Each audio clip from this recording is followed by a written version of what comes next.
Hop. Bonsoir à tous. Aujourd'hui, je voulais parler. Ouah. Je regardais mes anciennes vidéos, enfin mes anciennes vidéos. On s'est compris et je dis souvent, j'ai souvent des moments d'hésitation, j'ai souvent des. Donc voilà. Je vais essayer de travailler ça, d'hésiter le moins possible, de sortir le moins de possible, parce que c'est l'enfer, quoi. Alors, d'essayer d'articuler et de moins bégayer, ça serait mieux et je le fais, mais voilà. Ça a demandé du travail, mais on est parti. Ce soir, je voulais faire une vidéo sur sur la pornographie et surtout la pornographie en rétention. Je pense que je suis très bien placé pour pouvoir en parler, puisque ça fait des années, on nous a jamais éduqués dessus. On nous a même dit en plus, enfin, on nous a justement dit, ouais, c'est bien, tu peux apprendre, tu peux. Donc, on nous a toujours incité en fait à le faire. Tout le monde le fait, donc c'est devenu la norme. Mais voilà, je voulais détruire beaucoup de mythes et je voulais m'exprimer là-dessus ce soir. Je voulais commencer par la pornographie et la rétention séminale. Pour moi, tiens, je continue, hein, faut que j'arrête. De toute façon, enfin, bref.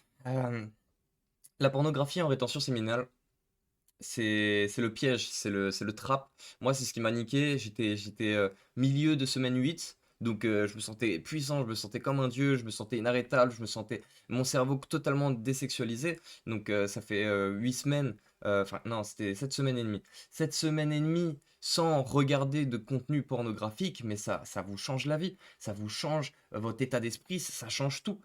Euh, Surtout pour un homme.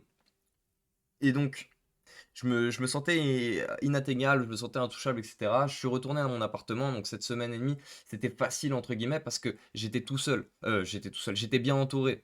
Euh, Faut que j'arrête avec les Quand je suis retourné à mon appartement, j'étais tout seul face à moi-même et j'avais pas fait ce travail-là de rétention tout seul à mon appartement. Quand j'ai quitté mon appartement, la vaisselle, enfin, je savais pas me gérer, je n'étais pas discipliné, je n'étais pas autonome, je n'étais pas adulte, quoi. Mon appartement, faut que j'arrête avec les mon appartement c'était le bordel, tout était le bordel. La, vai- Hmm. La vaisselle, le linge, le sol. euh, Passer le balai, la serpillière, ça me semblait inatteignable. Et en rentrant donc, du coup de mon appart, j'étais pas préparé, j'avais pas fait tout ce travail que je suis en train de faire au jour d'aujourd'hui. Donc je suis rentré, j'ai tenu 1 ou 2 jours. 1 ou 2 jours, je me suis dit, ah c'est bon, juste regarder, ça va pas si m'impacter que ça. De toute façon, je suis devenu un dieu, je suis invincible, je suis inatteignable, mon cerveau il est totalement désexualisé. Non, non, c'est complètement faux. Et souvent, moi par expérience, parce que ça fait des années que j'essaye de pratiquer la rétention séminale, mais que je n'avais pas assez guéri, j'étais pas assez discipliné, je jouais encore aux jeux vidéo, j'avais pas pris conscience encore de toutes ces choses-là.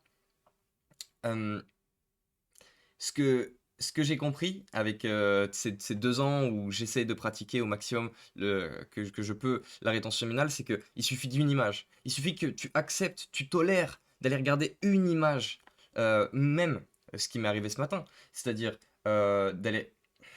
d'aller regarder sur Instagram, d'aller regarder sur TikTok des trucs explicites mais pas trop, des trucs tolérés entre guillemets. Euh, Faut que tu arrêtes avec les ok?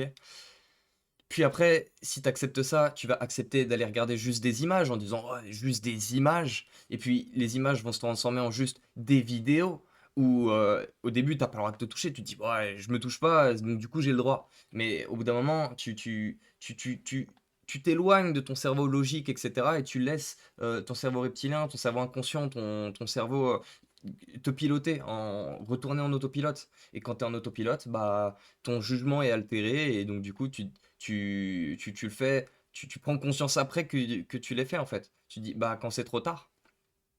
Donc du coup, voilà. Le premier point que je voulais aborder, c'était vraiment par rapport à la rétention nominale, c'est que c'est vraiment le piège. Euh, c'est ça qui revient en fait. C'est comme on manque d'intimité, on est tout seul, on a envie notre cerveau, il va fabriquer des histoires, des images, des trucs pour avoir sa dose entre guillemets, parce que ça fait des années qu'on est dans la pornographie. En plus, il y a tout ça, tous ces signaux, que ce soit sur les réseaux sociaux, quand on sort dans la rue, des trucs comme ça. Si on n'a pas fait le travail profond de désexualisation, c'est-à-dire 1 an, 2 ans, 3 ans de rétention, selon moi, bah on est encore vulnérable. Et donc voilà, ça c'est vraiment le piège. Moi, je sais que pour tenir en rétention, il faut juste que je m'interdise catégoriquement de rien que les images, rien que les réseaux sociaux. Parce que, comme je viens de le dire, ça mène, ça mène, ça mène, et au final, on tient un jour, 2 jours, 3 jours. Une fois que tu as regardé une image, c'est comme si tu avais signé un contrat. Ok, c'est bon, ma rétention, je vais la casser, que ce soit 1 jour, 2 jours, 3 jours. Même si j'ai toute la volonté du monde, je ne suis pas encore assez fort, préparé mentalement pour pouvoir résister à ce qui va m'arriver. Donc, tant qu'on n'envoie pas de sexe explicite avec cette nouvelle technologie que notre cerveau, il comprend que dalle, parce que ça c'est nouveau, ça fait à peine 20 ans que ça existe, téléphone, etc. On peut garder le contrôle. Et pour pouvoir être catégorique, etc., s'interdire, il faut faire les bonnes habitudes. Si on fait comme moi hier, c'est-à-dire je me suis autorisé une bière qui s'est transformée en quatre, que tu bouffes du sucre, que tu bouffes de la malbouffe, et forcément, tu seras pas assez fort mentalement pour pouvoir t'interdire tout ça. Donc oui, il faut avoir un appart extrêmement bien rangé. Ça fait du bien mentalement d'avoir un appartement bien rangé. T'as un état d'esprit qui est clair, et au moins toutes tes bonnes habitudes, tu prends du plaisir à les faire puisque ton appart il est nickel. Et en plus, enfin moi personnellement, j'ai de l'euphorie d'être dans mon appart depuis qu'il est bien rangé, depuis qu'il est propre. Hier, j'ai passé la serpillière, mais je suis allé au chiottes aujourd'hui. J'ai fait mon sol des toilettes propres. J'ai tapé une barre tout seul pendant que j'étais en train de pisser. C'est un truc de fou. Euh, donc voilà, ça c'était pour tout ce qui était la partie rétention avec la pornographie. Maintenant, je voulais parler de la pornographie avec la confiance en soi. Euh, pour remettre les choses dans le contexte, la pornographie, c'est juste toi qui regardes d'autres gens baiser, ou des gens nus, etc., sans leur consentement privé entre toi et elle. Donc euh, techniquement, enfin, oui, techniquement, c'est pas vraiment le mot que je cherche, mais ça s'appelle, bah, c'est de la perversion, c'est être un pervers. Donc, quand tu regardes, surtout si tu le fais souvent, même si tu le fais qu'une fois en fait, c'est un acte pervers que de regarder d'autres gens ken, et toi d'être là et d'être regardé, de te palucher, c'est un mouvement pervers. Donc toi, comment tu veux avoir confiance en toi dans ta vie? Comment tu vas avoir confiance quand tu sors, etc. Quand tu te dis, ah ouais, quand je suis seul chez moi, bah, je suis un pervers. Je fais un acte pervers. Même si t'es pas un pervers, etc., c'est justement ça qui est difficile. C'est que quand on est un vrai pervers, on se sent, enfin, je pense, hein, c'est que, ouais, c'est ça, on se sent pervers, on assume, entre guillemets, intérieurement d'être pervers. Donc, du coup, peut-être ça pose pas de problème, mais pour moi, c'est des troubles psychotriques, hein, d'être pervers, et d'accepter d'être pervers et d'être content d'être. C'est des troubles psychiatriques, c'est comme de la pédophilie. C'est exactement la même chose. C'est.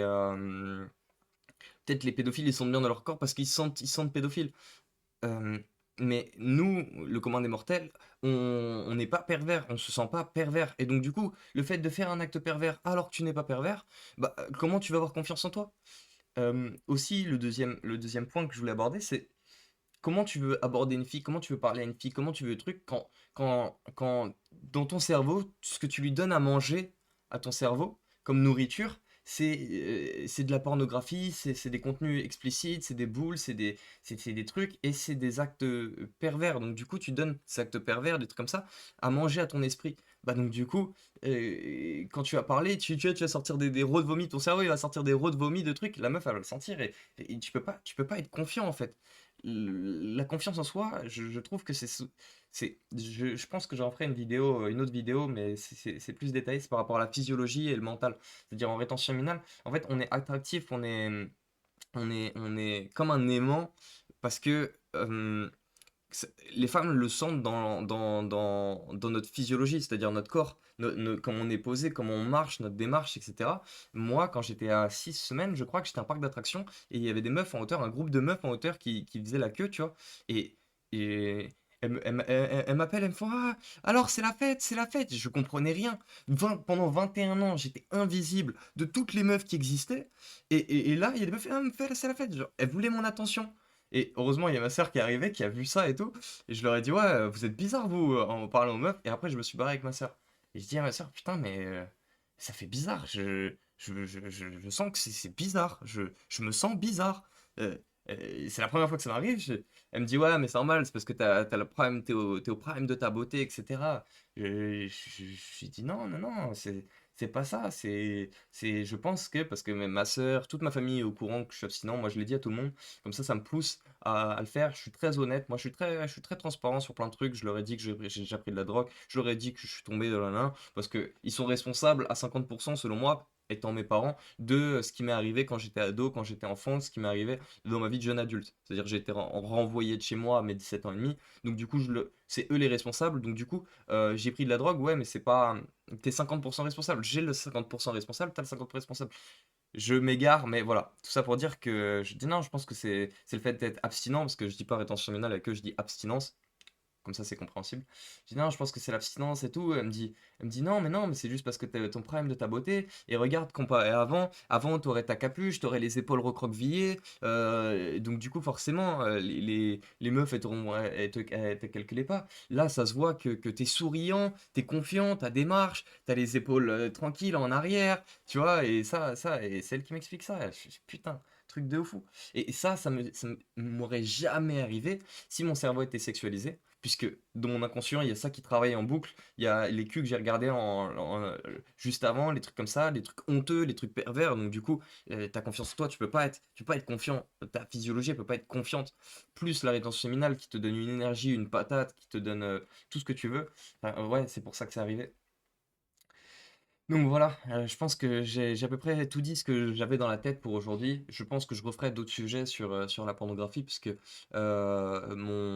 mon père, enfin mon beau-père est devenu complètement taré à cause de la pornographie, à cause des réseaux sociaux. Donc j'ai beaucoup, beaucoup de choses à raconter là-dessus, sur TikTok, les dangers de TikTok et les dangers de la pornographie, puisque mon beau-père est devenu taré. C'est-à-dire qu'il a fait deux filles et apparemment il y a des attouchements sexuels, etc. Donc c'est mes petites sœurs, attouchement sexuel, c'est en train de se jouer au commissariat, c'est en train de c'est ces trucs de malade. Donc voilà, je continue de progresser, je continue d'évoluer. Je pense que j'ai essayé de faire moins de moins d'hésitation, moins de bégaiement. Je l'ai refait. Peut-être que j'étais pas concentré là-dessus, c'est pour ça que j'ai l'impression de l'avoir fait de moins. Mais je vais essayer de faire un travail colossal dessus, un énorme travail pour être expr- pour être tu vois, même articulé, parce que je finis souvent mes phrases par tu vois, je dis un mot et j'allonge la fin du mot, et je pense qu'il faudrait que je sois plus carré avec ces mots-là, que je sois confiant avec le silence, de laisser un silence, que le mot quand il se finit, faut que, par exemple, quand je dis que, tu vois, faut que je fasse un travail dessus. C'est rigolo, mais voilà. Mon articulation, je pense que c'est aussi par rapport à mon articulation que je laisse, je sais pas c'est quoi le terme, que je laisse la fin du mot terminé. Enfin voilà. Donc voilà, je vais continuer à monter de niveau, à faire des vidéos super importantes pour mon évolution personnelle, pour tenir les bonnes habitudes, pour tenir la musculation, pour avoir des choses à raconter, des idées nouvelles. La rétention séminale, ça te redonne accès à plein de souvenirs, et en plus ça améliore ta mémoire. Donc, et même, c'est ce que je disais à ma mère, je dis, quand j'étais en rétention là pendant ces 5 6 semaines, je lui disais, ouais, tu trouves pas que je parle beaucoup plus rapidement qu'avant? Elle me dit, ouais, ouais, si, si, si. Je lui dis, et tu trouves pas qu'en plus je m'exprime mieux, j'exprime clairement mes idées, que je suis compréhensible? Elle me dit, ouais, ouais, ouais, ouais. Enfin bref, je pense qu'avoir terminé avec cette vidéo, je pense que c'était important que je la fasse aussi par rapport à ce qui m'est arrivé ce matin, hein. Comme je le répète, j'ai déjà dit dans la précédente vidéo, c'est juste, j'avais des envies, j'avais des envies, j'avais des envies. Je me suis dit, oh, juste TikTok, je vais regarder des trucs pas très explicites, mais voilà, un petit peu quand même, mais pas trop. Ce qui a débouché sur des images, ce qui a débouché sur des vidéos, c'est toujours comme ça. Et c'est toujours depuis ces 2 ans où je travaille, je travaille, je travaille, c'est toujours comme ça que je me fais niquer et que je casse à chaque fois mes streaks de rétention. Donc voilà, je pense que j'ai fait le plus gros du travail. Maintenant, c'est juste temps et effort, temps et effort, temps et effort, temps et effort, temps et effort. Et sur le court, moyen, long terme, je vais faire des bons, mais moi, j'ai du mal à me projeter tellement je vais évoluer rapidement. C'est vraiment un truc de malade. Donc voilà, je vais reprendre les mots de Thomas, courage, force et honneur. Discipline, faites le travail difficile, je le ferai. Surtout lorsque tu n'en as pas envie. J'hésite entre le jeu et vous, mais je parle un peu. Enfin voilà, enfin bref. Je vous souhaite à tous une excellente soirée et je vous dis à jeudi pour une prochaine vidéo. Merci encore. Bye bye.